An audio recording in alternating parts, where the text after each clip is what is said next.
I'm gonna break my teeth one day. Oh. Alright YouTube, what's the story? It's Example. Welcome back to another video. Thank you very much for clicking on the video. And in today's video, we are looking through my 4-4-2 tactics that I have played in Elite Division Rivals with. Yes, ladies and gentlemen, I made it to the Elite Division Rivals last night. Tough grind. I played for like 12 hours yesterday alone, and I'm plenty of hours before that too. We have our team sorted. I'm going to show you my team in a second as well, and I'm going to show you my 4-4-2 tactics. Alright, we're going to do this quick. I'm not going to beat around the bush. It's going to be a quick video because I might be doing it a little bit late. Sorry about that. But anyway, one more thing before we click on to the tactics. Edwin, how are you today, mate? I just hope you're having a good day. There's no milking today, Edwin. Sorry about that. But let's keep on going. Are you ready? Bah! Okay, here we go, ladies and gents. We're going to go into the squad and we're going to have a look. Alright, don't worry about the sub goal on top right, but if you want to sub to my YouTube, that's great. That's just my Twitch sub goals that you can see there. Alright, so this is the team that we're currently playing with. It's very good. It's above restrictions, which I'm going to have to change soon enough, but at the moment I'm leaving it as is. Let's just go straight in. 4-4-2 tactics. Here it is, and look how simple this is, alright? Now, this is just balanced, 40 width, 40 depth, build-up play, chance creation, all balanced. This is why I'm bringing out this video now, because I didn't really have to do a lot of work for this, because the reason being, it's not like 4-4-2 kind of does its own thing. And the reason I'm saying that, alright, 4-4-2 is a good formation if you can out-team your opponent, which I do, as you can see. I don't start with a 4-4-2. I start actually with a 4-2-3-1, but if I out-team somebody, if I have better players in every single position or very close to that, I will switch into 4-4-2 because I have the team to allow myself that little bit extra men going forward. You know what I mean? You know, I can push forward that bit much more because my team is better. The team plays better for me without even touching a button. So that's the reason why I can do that. Okay. Now the players in box I'm still touching around with. Corners I like 2 and free kicks 1. The width for the offense is because I'm playing 4-4-2. I want to be wide. But if you're too wide this year, it's hard to get from a high width into a low width when you're defending. You know what I mean? They don't really cross over too well, to be honest. So that's pretty much it for this part. I still have to show you the instructions, plenty to go through there. And let me just rock up, alright? Let me see. This is how we line up in the 4-4-2. This is what we do. We have our real shithouse right center mid. And then less shithouse left center mid usually. Like, I think this was Pogba before Kante, okay? So whoever's like the slightly more attacking, I would usually put in left center mid. I just feel like, or even the more agile, we'll say, or the better dribbler. And I would say Kante is probably a more agile, better dribbler than Vieira. You know what I mean? I just feel like it's better to have that pivot on the left center mid position rather than the right. The right center mid for me is always the shithouse, always the guy that anchors the midfield. And he does a really good job, especially Paddy V, you know. I'm still touching around. I have Mbappe up front at the moment and Neymar out wide. I'm actually thinking this could be a better idea for finesse shots, as Mbappe has sick finesse shots. Neymar not so good, but he can also finesse shot on his left from this angle, so perhaps it's an idea. And Son, the reason he is in right mid is because he can finesse shot on his left, but also is very good with his right. And then Ronaldo being in right center, right striker for that same reason, the finesse shot inside, and also back post crosses are very nice too. So, yeah, that's very good, all right. And then, obviously, the fullbacks are there. I'm really liking Theo Hernandez and Hakimi, actually.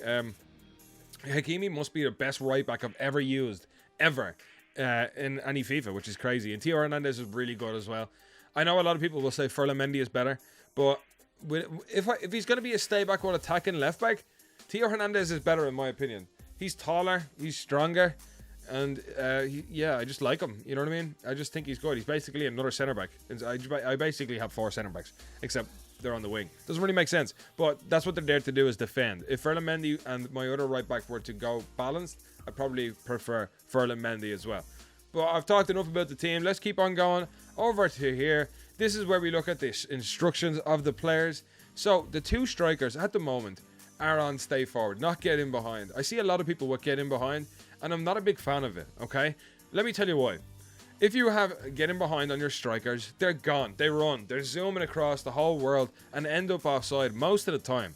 I don't want my players offside, nor do I, you know, nor do I need them to be triggered by themselves to run. If I want the player to run, I will trigger him myself, So I don't want the game to trigger that run for me. Okay? And then they end up offside, or they're just not there to collect the ball to feet. So I have it on mixed, and then I can decide. I decide where they go, what they do, and I kind of like it that way, you know. And stay forward, if it was unbalanced, they would be slightly deeper, but not only that, they would lose stamina a lot quicker. If your strikers aren't on stay forward, they come back a tiny bit more, but it does affect their stamina in the long run toward the end of the game. And Ronaldo, Neymar, probably the best to have there. Their stamina isn't great. So let's talk about the center mids, okay?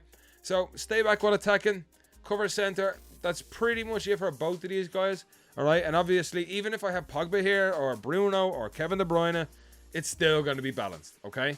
And I'll tell you why, all right? The reason why is if I want, like, say, De Bruyne, Kante, or whoever to go forward, I will trigger that run myself. But if I don't, I want them sticking in the center mid, because counters are pretty good this year. And I tend to have a lot, not a lot of the ball, but if there's gaps in my midfield, they will show pretty quick, pretty much is what I'm trying to say. And I don't want that to be the case, so I have both of them and stay back while attacking, and then I will decide when to trigger the run of my center mids, because then I can decide whether I deem it enough of a risk, or like, you know, risk versus reward to trigger that center mid. And if I'm like, there's no point to triggering them here, so I don't, you know what I mean? And then I still have, you know, formation integrity throughout the middle/core of my team. So that's the reason that I have both of these and stay back while attacking. And cover centers, because we have our wingers, obviously, that already do the job for that. Okay?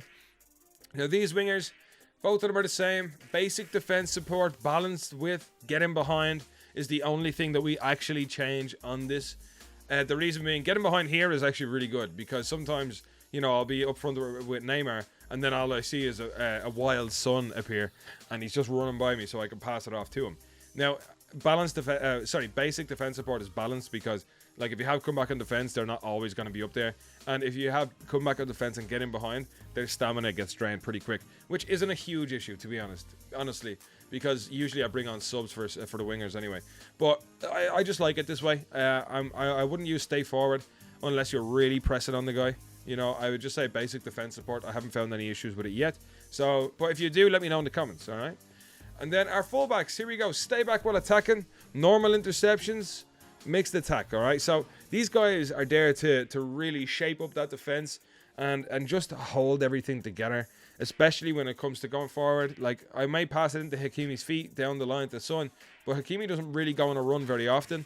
I can trigger the run just to tease my opponent into thinking I'm going to pass it to him, but usually I don't. And then, you know, Hakimi just makes his way to his natural position again. But yeah, this is just what's working for me so far. I know it's very basic, all right? And as I said, it's fine the way it is. This is actually okay. You see all these people telling you about forward runs and direct passing. I've tried it all, and so far, lads, it's not actually very pleasant. Like, forward runs, your fullbacks disappear. Direct pass, and nobody comes near enough to you to warrant a ball successful enough to be a good pass. You know what I mean? Unless it's an RB and X or R1 and X. Sorry, an RB and A or an R1 and X into the feet of a striker in the box, then that's good. But the build-up to that is not very good.